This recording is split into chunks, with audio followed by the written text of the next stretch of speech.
Another lovely Friday morning for we. My name is Saruno Catracho. Today is Friday morning, the 10th of July, the year is 2026. It is 9 a.m. This is day 5 of being at the 160 Driving Academy, in which I didn't get much accomplished the other 2 days, which is why there's not any film for that, because it wasn't useful information. We arrived here at 6:47 this morning to be visually present for 7 a.m. because at 7:01, staff have the right to refuse that student. So one has to be visually present in a room so they can do attendance. There's no excuses that they'll accept. It's either you're here or you aren't. So yesterday, we had some delays with malfunction of 2 tractors and 3 trailers were malfunctioned. We don't know if that issue is resolved, but getting accomplished what we could. So yesterday involved primarily was me doing the pre-trip on the outside of the tractor and outside of the trailer. So we completed that with the instructor, Mike Williams. He's the lead instructor, Mike Williams. Other than that, we primarily did a lot of walking, standing, sitting, and being uncomfortably exposed to the weather. Very odd, without much cool air. So it was very time wasting for me. But I'm sharing this experience to those that need to know what it's like to be a student from this perspective, and your experience could be different. So that, as mentioned, there was equipment malfunction, so we don't know how that's going to affect today. It's raining today. We don't know if that's going to be a good or delay for me, but I'm going to get accomplished what I can. The only part of this morning I got accomplished since approximately 8 a.m. It's now 9 a.m. It's 9 a.m. Friday morning. That is that I failed the part 2 of the pre-trip inspection that involved being in the end cab. And the end cab was sharing the various components of the inside of the dash area, what emergency equipment one's supposed to have, along with doing the few tests that one has to perform, which is the actual movement of the tractor and trailer. Because there's a 53-foot long trailer attached to the tractor for the pre-trip test. So we failed that, and I'm gonna retake it today and pass that. There's an acronym that a person may benefit from, and it's GALE. And GALE, you can help you maybe to recall which order that each test goes in. Now, the first test is the tractor spring brake test. That's not a part of the GALE. The tractor spring brake test is the first one. And I will say that one has to recall which knobs to push in or leave out first. And so there's a red octagon shaped stop sign looking button, and that's for the trailer air supply. The trailer air supply button is the red stop sign octagon shaped button. The yellow one is looks like a yield sign, and it's a diamonds type shape or 4 side. Yellow for the tractor air supply. So for the tractor spring brake test, it indicates that the red tractor supply valve would be pushed in, leaving the yellow button out, The vehicle will be placed in drive. You will tell the examiner that you're going to add fuel to the truck, go forward, and once you feel a slight tug. Another word for tug could be movement, but if it's side to side or front to back. And that's for the tractor. The trailer now is another test. And you will tell the person I'm going to form a trailer spring brake test. And you will share that you will pull out that red trailer valve, and you will push in the yellow tractor valve. You will share that you're going to place the vehicle in drive, and you're going to give the truck fuel, and once you feel a slight tug. The tug again is moving from either side to side or from front to back. The next test involves the service brake. The service brake is the brake that's next to the fuel pedal. And that will involve pushing in the two knobs, the yellow and the red knob, will be both pushed in. And you will share that you're going to pull forward the vehicle at 5 miles per hour. So you're going to tell the examiner, I'm going to put the vehicle in drive, add fuel to the truck, and I'm going to drive 5 miles per hour. And I'm going to apply the service brake by pressing the brake that's the main brake inside next to the fuel pedal. And the vehicle should come to a complete stop. And once that vehicle comes to a complete stop, you're going to share that the vehicle did not pull to the left or to the right by holding your hands lightly or consider firmly to the steering wheel.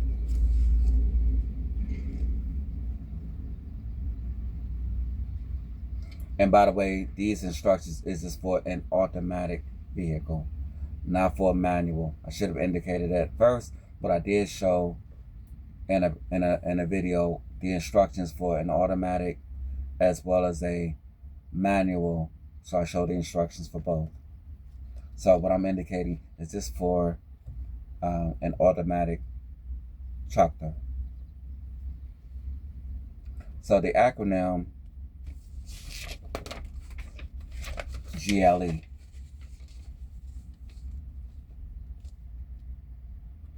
is, first of all, leaving the knobs still pushed in, so no need to adjust them, don't touch them, and keeping that truck in neutral. This is the G part of GALE, which is the governor cutoff. The governor cutoff, the range is 100, actually it's not even a range, but it's basically it's indicated at 125 PSI. Just for the sake of this verbiage. Yeah, there's a range, but the verbiage here is the governor cutoff is going to be at 125 PSI. PSI stands for pounds per square inch. So the governor cutoff is going to indicate that when it reaches 125 PSI or pounds per square inch, that the air tanks is going to release the excess air in the form of a hiss sound, a high-pitched hiss sound, or a high-pitched sneeze sound. And it's usually easy to hear.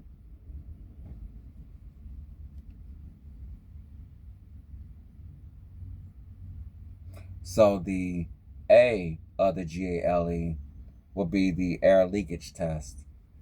And the air leakage test will be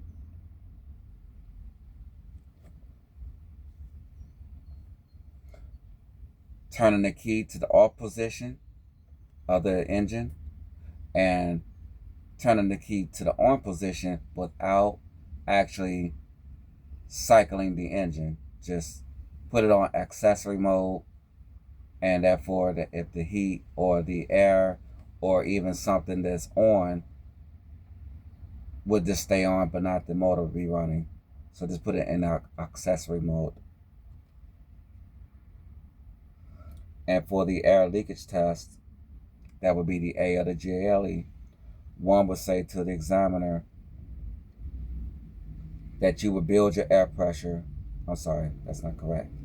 That one would press the brake down, and within 1 minute, I should not lose more than 4 psi. So within 1 minute, you're gonna keep your foot on the service brake until the air is out of the tanks, and it should reach within 1 minute just 4 psi.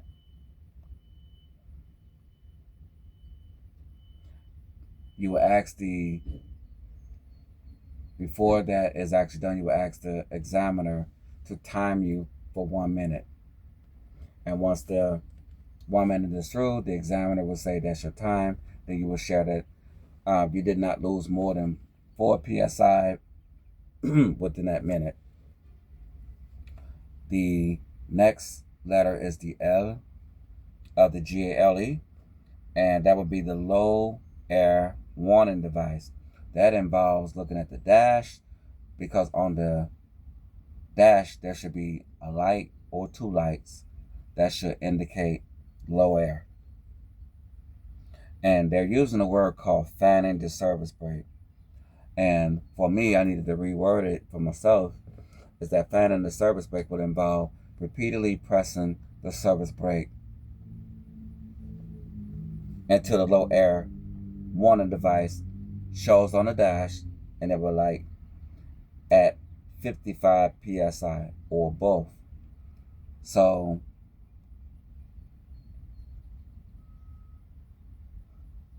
I would begin fanning my brakes, the service brake, until the warning lights come on. There may be a buzzer sound and or lights indicating that you've reached 55 psi. And I will tell the examiner that the air warning device is activated at 55 pounds per square inch or psi. Don't want to be too wordy with an examiner. I'm just sharing this with you so you can kind of know like the more thorough way of saying it, so when you say it, you understand why you're saying what you're saying instead of just repeating it word for word and don't know why you're saying it. So just to give you the understanding of why should you say it, or why should you recall it that way, but you want to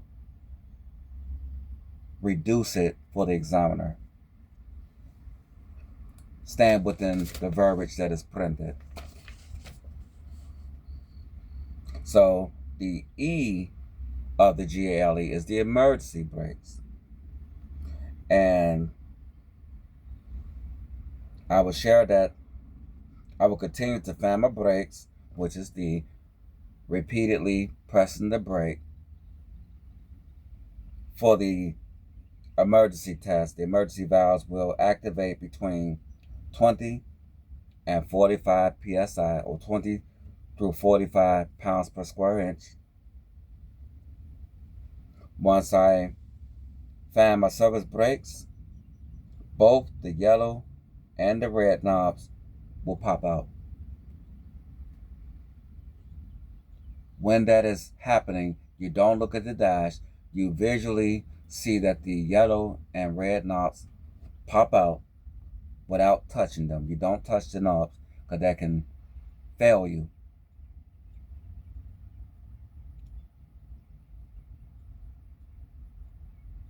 And then once those knobs are popped out, you will share that the parking brakes activated at 25 psi.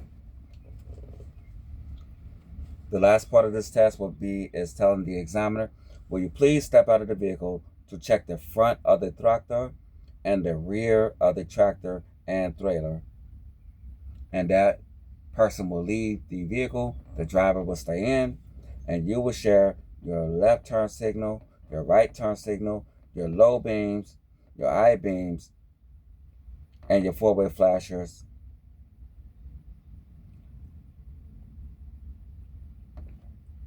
because in the NCAP, you don't activate the low beams because there's no low beam icon or indicator, but there is a high beam indicator that the examiner couldn't see. So that's why I didn't mention low beams earlier, but once the person is out, one can see that the low beams work as well as the high beams, left and right turn signal, and the four-way flashers, which is the red triangle shaped hazard button. It's the four-way flasher.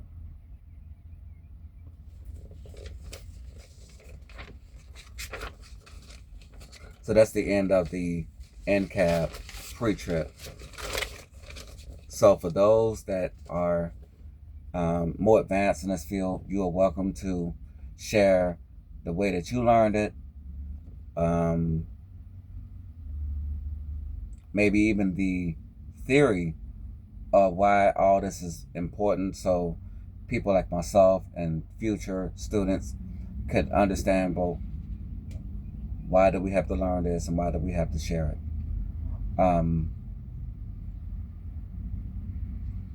You're welcome to share why you don't agree with this verbiage, why you do agree with this verbiage, what's it different state to state, but me don't know for certain, but me believe that this verbiage is statewide, meaning, I'm sorry, not statewide, but it may be statewide or maybe across all states, I'm not sure. But this is not 160 Driving Academy's verbiage. This is verbiage that was reduced and made for 160 Driving Academy to supply its staff and students. So it's supposed to be on the website that one can be able to see that this is the same verbiage on the website. That's not 160 Driving Academy. I don't know which department adjusts the verbiage. I don't know if it's the Department of Transportation or DOT. I don't know if it's the motor carrier I don't know if it's that department, so I don't know. But I heard that the verbiage for this script is on a website that's not provided by the 160 Driving Academy. So anyway, you're welcome to share any ideas, suggestions, comments, questions, complaints, or compliments. And me will do my best to respond. And prayerfully have better visuals to share instead of just speaking. But there just wasn't much that I could film that wouldn't be a concern to maybe another student or to the staff. I did have some information.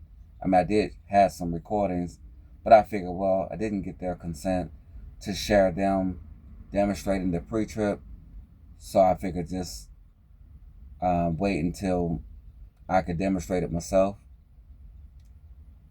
so I could share that with you all. But my name is Saruno Catracho.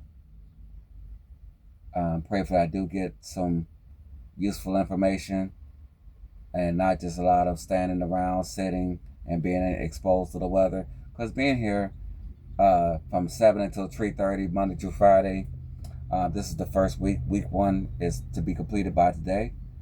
It's been a lot of time that I've just been feeling, well, who's benefiting? Because I don't feel like I'm benefiting just being here. However, me attempt to see what other students are doing, what if they're operating the trucks. I do try to see like their maneuvering. What is that like? So I try to use my time to see what other students are doing. But for me, I'm not really getting like an instructor educating me about what I need to know even before I do it. So it's almost like be ready possibly to just observe more than somebody is going to educate you. But me grateful for this experience, because that's going to lead to financial and physical freedom. So again, my name is Saruno Catracho. Today is the 10th of July on a Friday morning, and prayerfully this leads to employment within approximately the month of August of year 2026. The idea is to possibly start locally, where I can be home after the shift. We'll research local, regional, and on the road options and learn what kinds of vehicles I could be exposed to, so don't always have to be just a tractor and a 53-foot long trailer. I do have endorsement, which is the tanker endorsement on the permit. There are various comments in different videos that share that one have all their endorsements with that permit. I don't know if that's because of the state they're in or what year they were in, but where I am, we have the tanker endorsement. We completed the general knowledge, the doubles and triple trailers attached to the tractor, tanker, and when the school approves me, then we would complete and get added the ISMAT endorsement. Of course, that's a test for the ISMAT. So I was not allowed to take the ISMAT portion at the motor vehicles office until the school provides approval for that. So that would be another quiz to do that. And I want to get all the endorsements available so I could be more marketable, or be the most marketable, and be able to accept perhaps like from the loading board, because at some point I would like to have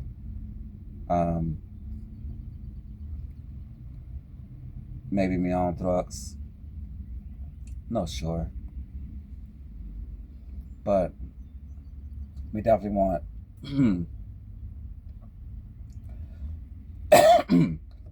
to get the endorsements to be the most marketable. So when I have more to share, we will share. Meanwhile, hablar contigo Rosas y Chapa ahora.